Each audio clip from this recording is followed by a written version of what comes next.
Et salut à tous, j'espère que vous allez bien et bienvenue pour ce nouveau numéro de Vers l'indépendance financière. Alors aujourd'hui, on va parler chose promis, chose due de la première perle de sagesse du fameux livre Ce qu'il faut savoir avant de mourir de John Izzo. Le livre qui a littéralement changé ma façon de voir les choses en fait et ma façon de vivre tout clairement. Donc ce livre évidemment contient des perles de sagesse.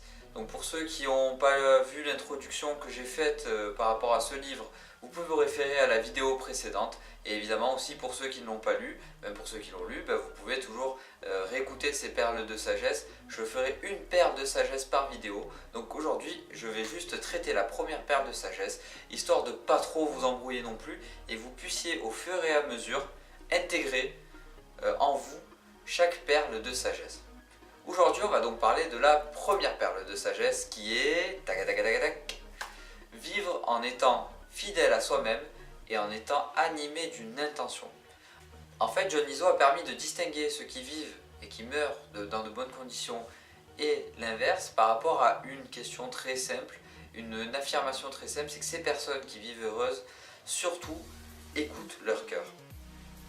Elles prennent des décisions en fonction de leur âme. Je ne parle pas d'une décision financière, etc., même si tout est lié, mais évidemment je parle d'une décision qu'on prend vraiment avec le cœur. Et donc éviter si possible les décisions prises à contre-cœur, puisque ce sont des décisions qui sont prises pour le court terme, et donc du coup qui vous soulagent pour le moment, mais qui ne font qu'empirer les choses. C'est juste une fuite en avant de toutes les situations qui peuvent vous arriver dans la vie. Et après, plus tard, on se dit, ah ben tiens, mais pourquoi ça m'est arrivé? Pourquoi je ne suis pas en accord avec moi-même? Pourquoi je ne vis pas la vie dont je rêve? Tout clairement parce qu'en fait, au fur et à mesure, vous avez pris des décisions à contre-cœur pour fuir justement les problèmes du quotidien. Vous les avez, entre guillemets, mis de côté. Vous avez tout fait pour, sur le court terme, ne pas souffrir, mais sur le long terme, en fait, on se rend compte, et surtout, la plupart des personnes en fin de vie se rendent compte en fait qu'elles sont passées totalement à côté de leur vie. Et ça, c'est vraiment quelque chose, je pense, qui doit être horrible à vivre. Donc j'espère que vous ferez tout pour bien intégrer cette perle de sagesse et d'ailleurs les autres. Donc évidemment, pour rester fidèle à soi-même et vivre en étant animé d'une intention, on peut se poser 4 questions. Ces 4 questions vont vous permettre de savoir si vous êtes en fait sur la bonne voie pour réaliser vos rêves, pour vivre la vie dont vous rêvez. Première question, donc du coup de ces fameuses 4 questions qui vous permettront de savoir ce qui compte vraiment. Question 1. Tout simplement, est-ce que j'écoute mon cœur et est-ce que je suis fidèle à moi-même? C'est une question tout bête mais qui vous permet de savoir du coup si vous prenez des décisions à contre-cœur ou pas. Deuxième question.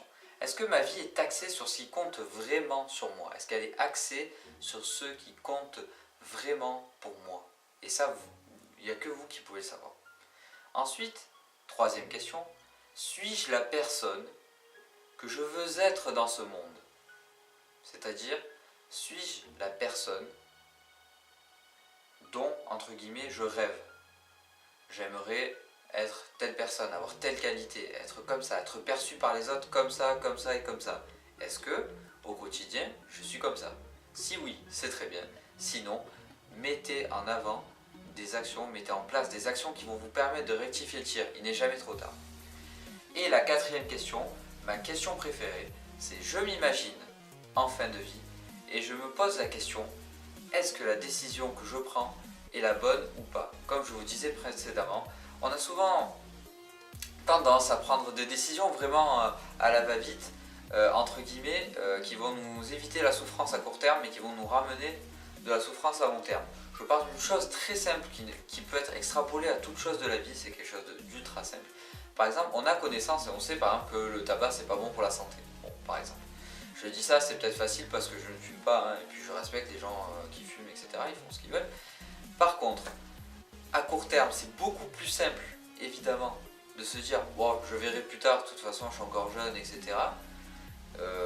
Et que de se dire bon, je vais prendre des actions, je vais faire en sorte, même si je vais galérer, parce qu'il y a une dépendance physique et chimique, je vais galérer, mais par contre, à long terme, ça va me rajouter des années de vie, où ça va évidemment me permettre d'être en meilleure santé, ou peut-être de vivre plus longtemps, ou au moins déjà d'optimiser mes chances de vivre plus longtemps. Donc c'est vraiment à prend ce genre de décision, on se met vieux. Donc on se dit, tiens, allez, on se met à la place de nous-mêmes quand on aura 80 ans, dans mon rocking chair comme ça, et se poser la question à 80 ans, est-ce que j'ai pris la bonne décision d'arrêter de fumer lorsque j'avais 25-30 ans, même si j'ai souffert, c'est vrai. Mais maintenant, je le regrette peut-être pas, parce que peut-être qu'à 80 ans, dans l'état où je suis actuellement, peut-être que je ne le pourrais pas. Je ne serais peut-être plus là, ou peut-être que je serais en plus mauvaise santé, je ne pourrais pas profiter de mes petits-enfants comme je le fais un peu actuellement, etc. Donc c'est des décisions évidemment importantes, et c'est des décisions qu'on regrette peut-être sur le court terme, mais sur le long terme, évidemment, ce sont des décisions très importantes. Et donc, il faut vraiment avoir cette projection et se dire, tiens, pareil, par exemple, si vous vous embrouillez au travail, ou vous embrouillez avec votre conjoint, ou vous embrouillez, on va partir du postulat que vous embrouillez avec votre patron au boulot, entre guillemets. Je suis énervé, je suis pas bien, je rentre chez moi, tout m'énerve, j'ai envie de tout casser, entre guillemets, tout me saoule.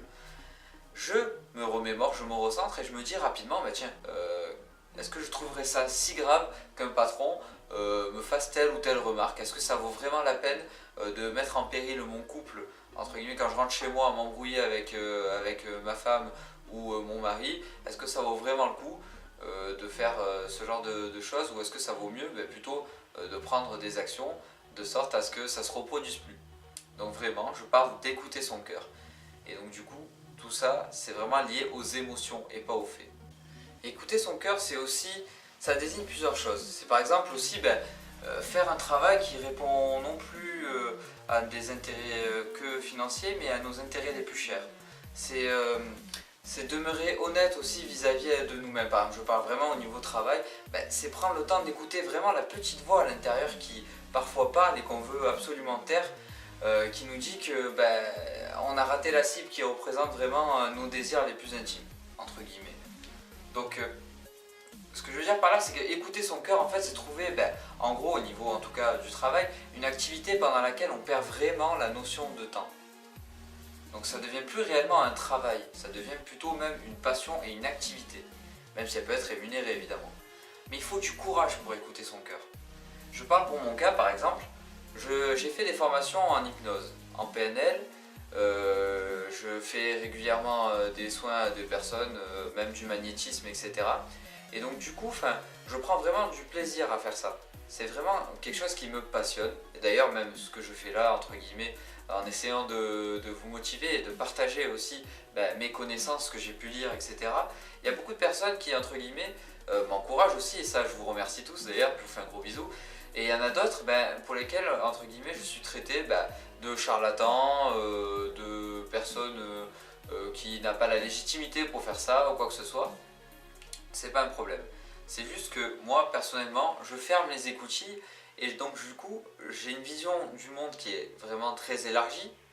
Par contre, entre guillemets, je me protège. C'est-à-dire que je fais attention, comme je l'avais dit dans la vidéo précédente, aux émotions négatives. Moi, je sais personnellement que je suis sur ma voie, que j'écoute mon cœur, et je sais que je n'aurai, en tout cas, j'aurai le minimum de regrets possible au niveau de ma vie et de ce que j'ai entrepris, parce que je suis la direction de mon cœur, et vraiment, je parle avec mon émotion, là. Vraiment, je parle avec mes émotions, je parle avec mon cœur. Mais les gens qui, entre guillemets, il y aura toujours des personnes qui parleront, entre guillemets, sur votre dos et qui diront ah, ça c'est du charlatanisme, ça c'est voilà, ça c'est de l'optimiste à outrance, etc. Peu importe. Ce qu'il faut vraiment, c'est se protéger. C'est-à-dire garder ses rêves, se protéger et se battre pour ses rêves. Will Smith, donc du coup à la poursuite du bonheur, à la poursuite du bonheur, excusez-moi, Will Smith dit à son fils, du coup tu dois protéger tes rêves. Tu crois en tes rêves, tu as une destinée et tu fonces. Par contre, tu prends ce qu'il y a à prendre, les personnes qui t'encouragent, et tu peux évidemment écouter des avis extérieurs, il y aura toujours des avis critiques intéressants et constructifs, attention, c'est comme là, je suis totalement ok pour que vous puissiez évidemment mettre des commentaires et me dire tiens ça va pas, ta façon de parler on comprend pas grand chose, ou on entend mal, ou j'avais un problème de vidéo par exemple, on voyait pas grand chose sur les précédentes vidéos, j'étais un peu dans le noir, là déjà je pense que vous voyez déjà un peu mieux. Et du coup se protéger vraiment des personnes qui auront toujours quelque chose à dire et qui vous freineront dans votre réussite. Vivez votre vie et surtout ne vivez pas la vie d'un autre. ne vivez pas par procuration. Arrêtez de regarder toutes ces émissions où vous voyez les autres, entre guillemets, réussir, et vous restez là et se dire ah c'est trop bien, quelle chance il a. C'est pas de la chance ça se provoque, ça, on se bat pour l'avoir. Et vous allez voir qu'au fur et à mesure, vous allez attirer plein de bonnes choses si vous restez fidèle à vous-même, vous allez être de plus en plus heureux, vous allez être de plus en plus aligné avec vous-même, et vraiment ça va être top. Donc c'est tout pour cette première perle de sagesse, j'espère que vous avez bien compris le message, restez fidèle à vous-même, et surtout vivez en ayant un but, une intention, et pas juste payer vos factures, entre guillemets.